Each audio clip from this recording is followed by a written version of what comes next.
Before we begin, I need you to understand something about steel that most people get wrong. We think steel is one material. You go to a hardware store, you buy a steel bolt, you assume it is the same stuff as the steel in a bridge or the steel in a tank. It is not. Steel is not a thing. Steel is a process. And every step of that process depends on an ingredient that almost nobody has heard of. An ingredient so essential that without it, steel cannot exist. Not bad steel, not weak steel, no steel at all. That ingredient is manganese. Every ton of steel ever produced on the planet Earth has required manganese, not as an optional additive, not as a luxury enhancement, as a chemical necessity. When iron ore is smelted in a blast furnace, the molten iron contains sulfur. Sulfur is the poison of steelmaking. Even tiny amounts of it, a fraction of a percent, make steel brittle. The metal cracks when you try to roll it. It shatters when you try to forge it. It crumbles under stress like wet chalk. A steel mill that ran out of manganese would not produce inferior steel. It would produce nothing usable at all. Manganese bonds with the sulfur and pulls it out of the melt. It forms manganese sulfide, a harmless compound that floats to the surface of the molten metal and is skimmed off as slag. Without this chemical reaction, every batch of steel is ruined before it cools. There is no substitute. There is no workaround. There is no alternative chemistry that achieves the same result. Every ton of steel requires a minimum of 36 pounds of high-grade manganese ore. Every single ton. Now consider what the United States needed to build between 1941 and 1945. Nearly 300,000 aircraft, 86,000 tanks, thousands of warships from patrol boats to aircraft carriers, millions of trucks, guns, shells, bridges, railroad tracks, and machine tools. All of it steel, all of it requiring manganese. The wartime demand for steel in the United States was measured in hundreds of millions of tons. The corresponding demand for manganese was measured in millions of tons of ore. And America had almost none. The United States, the greatest steel-producing nation on Earth, sat on top of essentially zero high-grade manganese. There were scattered deposits in Montana, Arizona, Arkansas, and a few other states, but they were low-grade, expensive to mine, and wholly inadequate for the scale of production the war demanded. Domestic mines produced less than 10% of what the steel industry consumed, and even that low-grade output required special processing that added cost and complexity. The remaining 90% had to come from overseas, from the other side of the world, across oceans patrolled by submarines whose entire strategic purpose was to sink the ships carrying it. This is a story about the most important material you have never heard of. A story about the gap between where manganese existed and where it was needed, and the thousands of men who died in the ocean trying to close that gap. This is a story about a metal without which there is no steel, no weapons, no war machine, and no victory. The element was first isolated in 1774 by a Swedish chemist named Johann Gottlieb Gahn, who reduced manganese dioxide with charcoal in a crucible. The name comes from the Latin magnus, meaning magnet, because the mineral pyrolusite, the most common manganese ore, was long associated with magnetism, even though manganese itself is only weakly magnetic. For most of human history, the primary use of manganese was as a pigment. The black manganese dioxide found in cave paintings at Lascaux is 30,000 years old. Egyptian glassmakers used manganese compounds to remove the greenish tint that iron impurities gave to glass. It was a minor ingredient in a minor industry. Nobody imagined it would become the foundation of the modern world. That changed in 1856 when Henry Bessemer patented his converter for mass-producing steel. The Bessemer process worked by blowing air through molten pig iron to burn off excess carbon. It was revolutionary. It was also, initially, a catastrophe. The steel that came out of the first Bessemer converters was riddled with sulfur and oxygen impurities. It was brittle and unreliable. The process seemed destined to fail until Robert Mushet, an English metallurgist, discovered that adding a compound called spiegelisen, a manganese-rich iron alloy, to the molten steel at the end of the blow, cleaned it. The manganese scavenged the sulfur and deoxidized the melt, producing steel that was strong, workable, and consistent. Mushet's discovery did not just save the Bessemer process, it created the modern steel industry. From that moment forward, every steel-making method, Bessemer, open hearth, and later the basic oxygen furnace, required manganese. The relationship was not optional, it was chemical law. You could not make steel without it. By 1882, another discovery had expanded manganese's importance even further. Robert Hadfield, a Sheffield metallurgist, found that an alloy containing roughly 12% manganese produced a steel with astonishing properties. Hadfield steel was extremely hard, extremely tough, and it had a unique characteristic. It work-hardened under impact. The more you hit it, the harder it got. Railroad crossings made from Hadfield steel lasted 10 times longer than ordinary steel. Rock crushers made from it lasted even longer. And when the First World War arrived, Hadfield steel transformed the battlefield. The French military developed manganese steel helmets in 1915 that reduced shrapnel casualties by an extraordinary margin compared to the leather and cloth headgear that soldiers had been wearing into combat. The British and Americans followed. The iconic doughboy helmet that American soldiers wore was manganese steel. It was not thick enough to stop a direct rifle bullet, but it deflected shrapnel fragments that would otherwise have penetrated the skull. Thousands of men survived the trenches because of a hat made from an alloy that Robert Hadfield had discovered in a Sheffield laboratory 3 decades earlier. But helmets were only the beginning. Manganese steel was used in tank treads, in the cutting edges of trench digging equipment, in the jaws of rock crushers that built roads and fortifications, and in the rail switches that moved the vast quantities of material behind the front lines. The First World War consumed manganese at a rate that stunned the pre-war mining industry. German U-boats sank dozens of merchant vessels carrying manganese ore from India and Brazil during that conflict, offering a preview of the crisis that would come 25 years later. After the war, the importance of securing manganese supplies was clear to anyone paying attention. American financier Avril Harriman ventured into the Soviet Caucasus in the 1920s to negotiate access to the Georgian manganese mines at Chiatura, one of the richest deposits on Earth.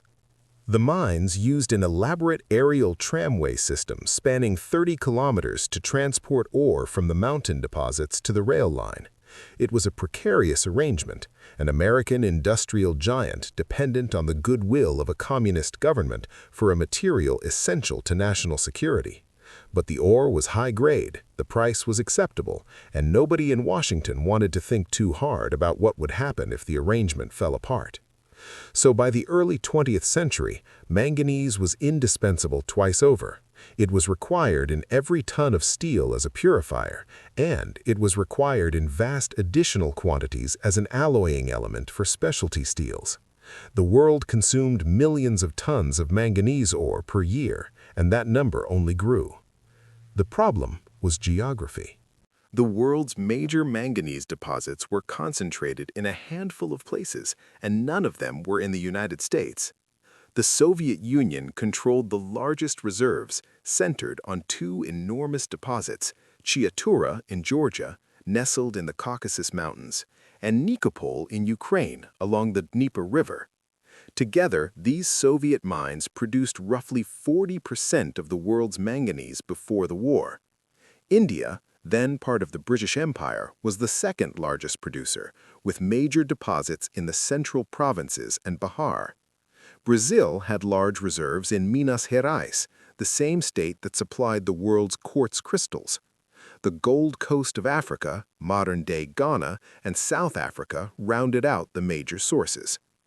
The United States imported more than 90% of its manganese.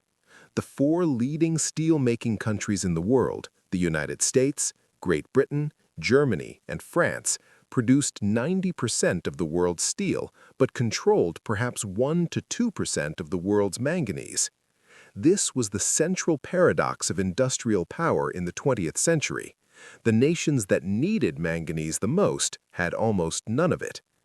Before the war, the arrangement worked well enough. Ore ships traveled established routes from India, Brazil, and the Gold Coast to American ports. Soviet manganese flowed through the Black Sea and across the Atlantic. The supply chain was global, efficient, and completely dependent on the freedom of the seas. Then two things happened in rapid succession that turned manganese from a commodity into a crisis. First, in August 1939, the Nazi-Soviet pact realigned global trade overnight. The Soviet Union, which had been selling manganese to the United States throughout the 1930s, redirected its exports toward Germany. American metallurgists who had been relying on Georgian manganese suddenly lost access to their largest single source. The pact did not merely shift an alliance, it severed a supply line. Second, Germany unleashed its U-boat fleet into the Atlantic. The strategic logic of the U-boat campaign was specifically designed to exploit vulnerabilities like the manganese gap. Admiral Karl Donitz, the architect of Germany's submarine warfare strategy, understood that the Allies depended on oceanic supply lines for critical raw materials. Germany itself had secured manganese sources through conquest. When the Wehrmacht invaded the Soviet Union in June 1941, one of its strategic objectives was the capture of the Nikopol manganese deposits in Ukraine, which fell to German forces in August 1941. Hitler considered the Nikopol manganese deposits so vital that in early 1944 he insisted on holding the Nikopol bridgehead long after it made any tactical sense, sacrificing thousands of troops to maintain access to manganese ore while Germany was being squeezed from all sides. Germany understood the value of manganese because Germany needed it just as desperately as the Allies did. German steel production required the same chemistry. Every Panzer tank, every Tiger, every Messerschmitt, every U-boat itself was built from steel that required manganese. The irony was complete. The U-boats that were sinking Allied manganese shipments were themselves made from manganese-bearing steel. It was a war in which both sides were fighting over the same element for the same reason. The Battle of the Atlantic was the longest continuous military campaign of the Second World War. It lasted from September 1939 to May 1945, every single day of the European conflict. It was fought not over territory, but over cargo. The fundamental question of the battle was simple. Could the Allies move enough material across the ocean to sustain Britain and build the invasion force that would eventually destroy Nazi Germany? Or could the U-boats sink ships faster than the Allies could build them? The stakes were existential. Britain required more than 1 million tons of imported material per week to survive, not to fight, to survive. Food, fuel, raw materials, everything arrived by ship. And the raw materials included manganese. Without manganese, the British steel industry stopped. Without British steel, there were no weapons, no ships, no aircraft, no war. For the United States, which entered the war in December 1941, the calculus was even more brutal. American steel mills were ramping up to produce quantities of steel that the world had never seen. The War Production Board estimated that the United States would need to import over 3 million long tons of manganese ore during the course of the war. Every ton of that ore had to cross an ocean, and the ocean was full of wolves. The German U-boat campaign against Allied shipping reached its peak in what submariners called the Happy Times. The first Happy Time ran from June 1940 to February 1941, when U-boats decimated poorly defended convoys in the North Atlantic. The second Happy Time began in January 1942, immediately after America entered the war, when U-boats appeared off the eastern coast of the United States and found a shooting gallery. American coastal cities had not imposed blackouts. Ships sailing along the coast were silhouetted against the lights of Miami, New York, and Norfolk like targets in a carnival game. U-boats cruised at periscope depth during the day, surfaced at night, and picked off freighters with impunity. In the first 6 months of 1942, German submarines sank over 600 ships, totaling 3.1 million tons in waters close to the American coastline. They lost only 22 U-boats in return. It was a massacre. The carnage was visible from shore. Residents of coastal cities from New Jersey to Florida could see the glow of burning tankers on the horizon at night. Bodies and wreckage washed up on beaches. Oil slicks blackened the sand from Cape Hatteras to Miami. The German submariners called it the American Turkey Shoot.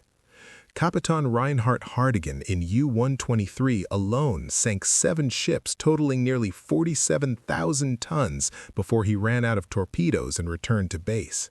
The U-boats cruised so close to shore that their captains could see the headlights of cars driving along the coastal highways. Admiral Ernest King, commander of the U.S. fleet, initially refused to implement a convoy system along the East Coast, a decision that historians have debated and condemned ever since. British advisors, who had learned the lesson of convoy protection through years of bitter experience, urged immediate action. King delayed for months. During that delay, the slaughter continued. It was not until mid-1942 that the U.S. Navy finally organized coastal convoys and the immediate crisis along the American seaboard subsided. But by then, hundreds of ships and thousands of sailors were already on the bottom. Among the ships going down were ore carriers, freighters loaded with manganese from Brazil and India, ships carrying the raw material that American steel mills needed to produce the weapons that would eventually win the war. Every sinking was not just a loss of a ship and its crew, it was a loss of thousands of tons of manganese ore that would take months to replace. Every torpedo that struck an ore carrier opened a tiny hole in the supply chain, and the holes were accumulating. The U.S. government recognized the manganese crisis almost immediately. The situation was made worse by the fact that manganese ore is heavy and bulky. It is not like quartz crystals or platinum where a small volume carries enormous value. Manganese ore is essentially heavy rock. Moving millions of tons of it required hundreds of ship voyages, each one a potential target. The tonnage consumed in transporting manganese was tonnage that could not carry other critical supplies. Washington's response was a frenzy of improvisation. The government launched a domestic manganese mining program, establishing buying depots across the American West. Arizona, Montana, Virginia, Arkansas, Utah, New Mexico, every state with even marginal manganese deposits was pressed into service. In Arizona, a buying depot was set up at Wendon in La Paz County, which received more than 200 shipments from mines scattered across the state, totaling roughly 300,000 tons of crude ore. Small operations sprang up everywhere, men with pickaxes and backhoes scraping low-grade manganese from shallow pits in the desert. The deposits were meager, the ore was poor, and the cost per ton was far higher than the imported material it was meant to replace. But it was manganese, and manganese was manganese. Even low-grade domestic ore could supplement the imports and reduce the tonnage that had to cross the submarine-infested Atlantic. The numbers told the story of how desperate the situation was. Domestic mines produced less than 2% of the high-grade manganese consumed by American industry during the war. The remaining 98% still had to come from overseas. The domestic mining program was insurance, not a solution. It was a last resort that existed solely because the primary supply chain was being systematically destroyed by German torpedoes. The real solution was to win the Battle of the Atlantic. Everything else was a stopgap. The convoy system was the mechanism by which the Allies tried to protect the flow of materials across the ocean. Merchant ships sailed in groups, escorted by warships and, increasingly, by aircraft. The convoys were organized in columns, each ship maintaining a precise position relative to the others. Escort vessels, destroyers, corvettes, and frigates ringed the formation, their sonar probing the water for submarines. The system worked, but it was not foolproof. The Mid-Atlantic Gap, a stretch of ocean roughly 600 miles wide beyond the range of land-based aircraft from either side of the Atlantic, was a killing ground. In this gap, U-boats could surface without fear of air attack, shadow a convoy for days, call in a Wolfpack by radio, and attack in coordinated groups of 10, 15, or 20 submarines that overwhelmed the handful of escort vessels trying to protect 40 or 50 merchant ships spread across miles of ocean. The tactics of the Wolfpack were elegant in their brutality. A single U-boat would spot a convoy and shadow it, transmitting position reports back to U-boat headquarters in Berlin.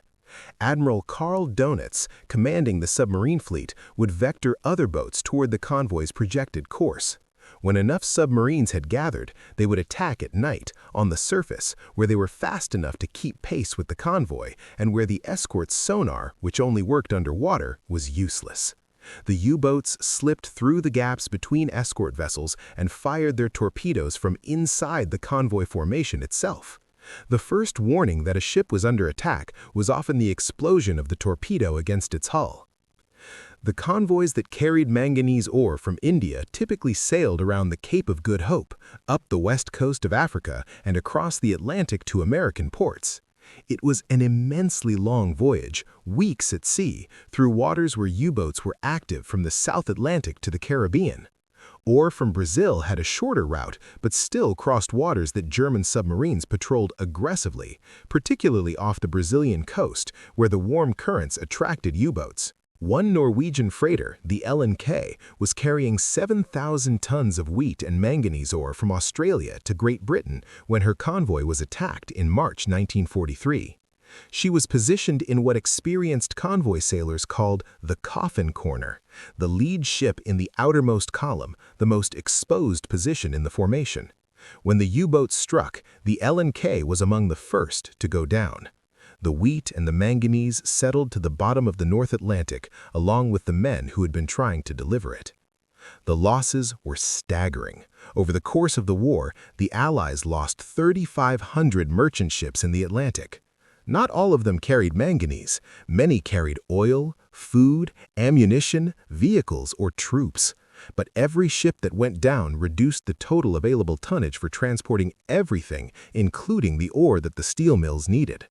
The Battle of the Atlantic was a war of arithmetic. Ships built versus ships sunk, cargo loaded versus cargo lost, supply needed versus supply delivered.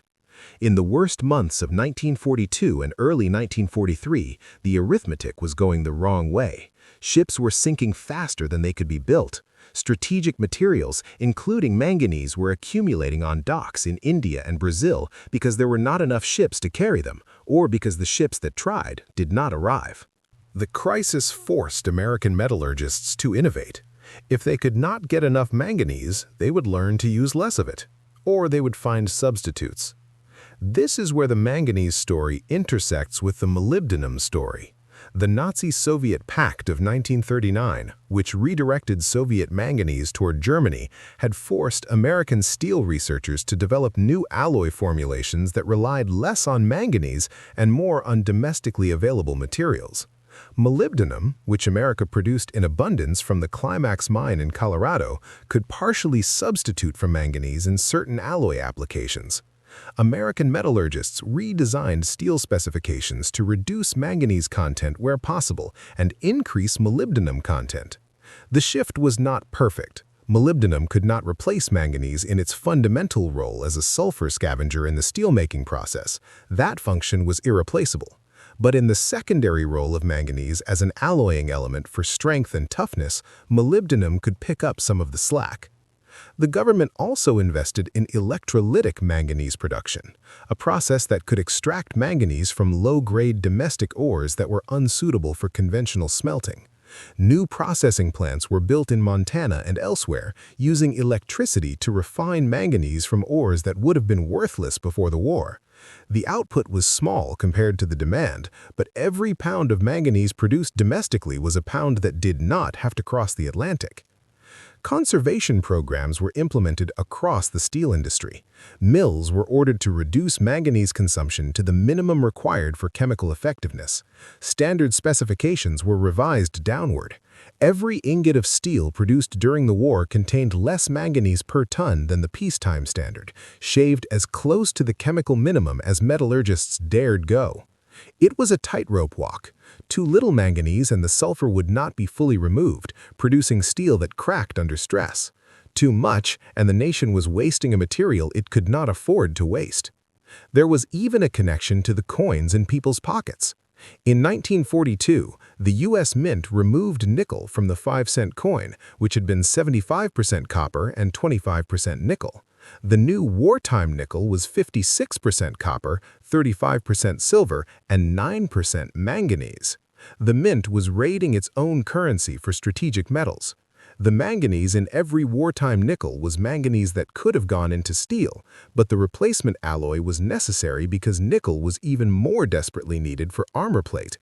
The wartime nickel was stamped with an oversized mint mark so it could be identified and withdrawn from circulation after the war, a mark that coin collectors still prize today. The turning point in the manganese supply crisis came not from a metallurgical breakthrough, but from a military one. In May 1943, the Allies won the Battle of the Atlantic. The victory had been building for months. In late 1942 and early 1943, the situation had seemed almost hopeless. March 1943 was the worst month of the entire war for Allied shipping in the Atlantic. In a series of devastating convoy battles, U-boats sank over 600,000 tons of shipping in that single month. Two convoys in particular, HX-229 and SC-122, suffered combined losses of 22 ships in a running battle that stretched across days and hundreds of miles of ocean. Admiral Horton, commanding the western approaches from Liverpool, watched the plot boards with growing despair. The Admiralty's own internal assessment warned that the Allies were losing the battle. If the trend continued, Britain could not be sustained. But the trend did not continue. The victory was not a single event, but a convergence of technologies and tactics that tipped the balance against the U-boats in a matter of weeks. Very long-range Liberator bombers finally closed the mid-Atlantic gap, giving convoys continuous air cover across the entire ocean. New escort carriers provided their own air support. Improved radar allowed escorts and aircraft to detect surfaced U-boats at night and in fog. High-frequency direction-finding equipment called HFDUF could pinpoint a U-boat the moment it transmitted a radio signal. And the breaking of the German Enigma codes by British cryptanalysts at Bletchley Park allowed the Allies to route convoys around U-boat Wolfpacks. In May 1943 alone, the Germans lost 41 U-boats, a rate of attrition so devastating that Admiral Karl Donitz temporarily withdrew his submarines from the North Atlantic. The losses never recovered. For the remainder of the war, the U-boat threat steadily diminished. The Atlantic became, if not safe, then navigable. The convoys got through. And the manganese flowed. Once the shipping lanes were secured, the supply chain that had been strangled began to breathe. Ore carriers from India, Brazil, the Gold Coast, and South Africa delivered millions of tons of manganese to American and British ports. The stockpiles grew. The steel mills ran at full capacity. The weapons production that would arm the D-Day invasion, the strategic bombing campaign, and the drive across Europe and the Pacific was finally unconstrained by the material that made it all possible. The numbers from the war years are worth pausing over. The United States consumed approximately 3.3 million long tons of manganese ore during the conflict. That is over 7 billion pounds of rock, dug from mines on 4 continents, loaded onto ships, carried across oceans infested with submarines, unloaded at American ports, transported by rail to steel mills, smelted into ferromanganese, and added to the molten steel that became the arsenal of democracy. Every Sherman tank that rolled off the assembly line contained manganese. Every artillery shell casing, every naval vessel, every aircraft carrier's hull, every structural beam in every military building, every rail in every military railroad, every rivet in every Liberty ship. The Liberty ships themselves, the mass-produced freighters that the United States built at the astonishing rate of nearly 3 per day at peak production, were made from manganese-bearing steel. Each Liberty ship required roughly 14,000 tons of steel. Each ton of that steel required manganese. The Kaiser shipyards in Richmond, California, set a record by assembling the SS Robert E. Peary in 4 days, 15 hours, and 29 minutes. The steel plates for that ship, and for the 2,710 other Liberty ships built during the war, all contained manganese that had traveled thousands of miles to reach the steel mills that rolled the plates that were welded into the hulls that carried the cargo that sustained the war. The ships that carried the manganese were themselves made from manganese-bearing steel. It was a closed loop of dependency. You needed manganese to build the ships to carry the manganese to build the weapons to win the war to protect the ships to carry the manganese. If the loop broke, everything broke. The merchant mariners who sailed the ore carriers understood this, though most of them probably did not think about it in metallurgical terms. They thought about survival. The merchant marines suffered the highest casualty rate of any American service during the war. 1 in 26 mariners died, a rate higher than any branch of the military. Over 9,000 American merchant mariners were killed. Thousands more were wounded or imprisoned. They sailed unarmed or lightly armed ships through waters where a torpedo could arrive without warning, turning a steel hull into a sinking coffin in minutes.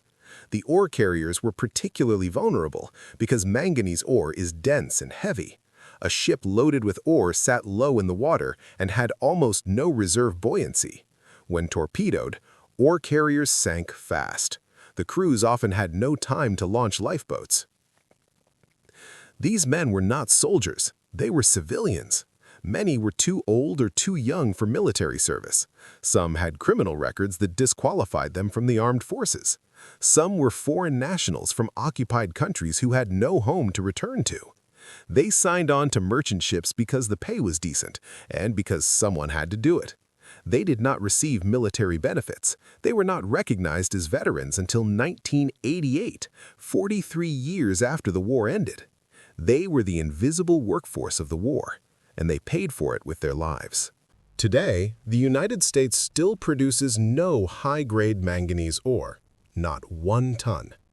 The country that built the greatest industrial war machine in human history remains entirely dependent on foreign sources for the element without which steel cannot be made. The major suppliers have shifted. South Africa now dominates global production, followed by Gabon, Australia, China, and Brazil. The Soviet sources that once supplied the world were disrupted by the collapse of the USSR in 1991, when the manganese mines of Georgia and Ukraine suddenly belonged to newly independent nations with shattered economies. The strategic vulnerability remains. The U.S. National Defense Stockpile, established after the war specifically because of the manganese crisis, was designed to hold enough strategic materials to sustain the country through a major conflict. But over the decades, the stockpile has been drawn down and not replenished. Studies and reports have warned repeatedly that the United States remains dangerously exposed to disruptions in the manganese supply chain. The warnings are filed and forgotten. The steel continues to flow, and nobody thinks about the ingredient that makes it possible. Manganese is in every skyscraper, every bridge, every car, every railroad track, every kitchen knife, every surgical instrument, every can of food. It is in the rebar that reinforces the concrete of every building you have ever entered. It is in the steel frame of the phone you are holding. And now it is finding a new role that would have astonished the metallurgists of the 1940s. Manganese is becoming a critical component of electric vehicle batteries. Lithium manganese oxide and nickel manganese cobalt chemistries are at the heart of the battery revolution that is transforming the automobile industry. The element that armed the war machine of the 20th century is now powering the transportation system of the 21st. The strategic dependency has not gone away. It has merely changed form. It is the element that makes the modern built environment possible, the chemical gatekeeper that stands between civilization and a world where steel does not work. And it is not just a metal of industry. Manganese is essential to life itself. Every green plant on Earth depends on manganese to perform photosynthesis. The oxygen-evolving complex in photosystem 2, the molecular machine that splits water molecules and releases the oxygen we breathe, contains a cluster of 4 manganese atoms at its core. Without manganese, plants cannot photosynthesize. Without photosynthesis, there is no oxygen. The element that makes steel possible also makes breathing possible. It is woven into the deepest chemistry of both industry and biology, a quiet participant in the most fundamental processes of the living and the built world. And it is invisible. Nobody sees it. Nobody thinks about it. Nobody knows it is there. 30,000 years ago, a human hand ground manganese dioxide into pigment and painted it on the wall of a cave in France. Today, that same element, in a different form, flows through the veins of every steel mill on the planet, performing the same essential function it performed in 1856 when Robert Mushet first dropped a handful of Spiegeleisen into a Bessemer converter and watched the steel come clean. The physics has not changed. The chemistry has not changed. The dependency has not changed. What has changed is the scale. In 1941, the United States needed millions of tons of manganese and had almost none. It had to bring it from India, Brazil, Africa, and the Soviet Union across oceans where German submarines waited to send it to the bottom. Thousands of men died carrying it. The steel mills ran on whatever arrived, stretching every pound of manganese as far as chemistry would allow, substituting where they could, conserving where they must, and praying that the convoys kept coming. The convoys did keep coming. The manganese arrived, the steel was made, the weapons were built, the war was won. But it was a near thing. The arithmetic of the Battle of the Atlantic, ships built versus ships sunk, cargo loaded versus cargo delivered, was decided by margins that would terrify anyone who understood what was at stake. A few more U-boats in the right place at the right time, a few more ore carriers sent to the bottom, a few more months of the killing gap in the mid-Atlantic, and the steel mills would have slowed, and the weapons production would have faltered, and the invasion of Europe would have been delayed, perhaps by months, perhaps by years. All for want of a metal that nobody can name. There is no monument to manganese. There is no memorial to the ore carriers that sank in the Atlantic with their holds full of heavy black rock. There is no plaque at any steel mill acknowledging the element that makes their entire industry possible. There is no photograph of manganese that anyone would recognize, no dramatic image, no famous quote from any general or president. But it was there. In every shell casing fired at Normandy, in every tank track that churned through the mud at the Battle of the Bulge, in every hull plate on every warship at Leyte Gulf, in every beam of every bridge the Army Corps of Engineers threw across every river in Europe.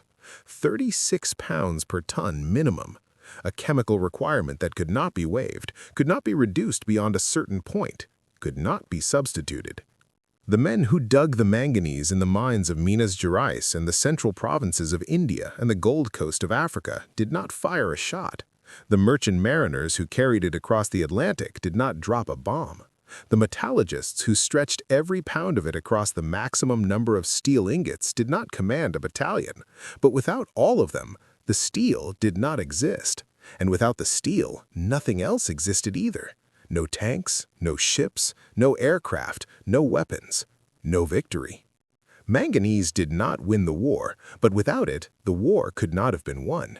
It was the element that made the steel, that made the weapons, that made the victory possible. And it came across an ocean, in the holds of slow ships crewed by men who knew that a torpedo could find them at any moment, carrying heavy black rock to a nation that could not survive without it. A minimum of 36 pounds per ton. That was the requirement.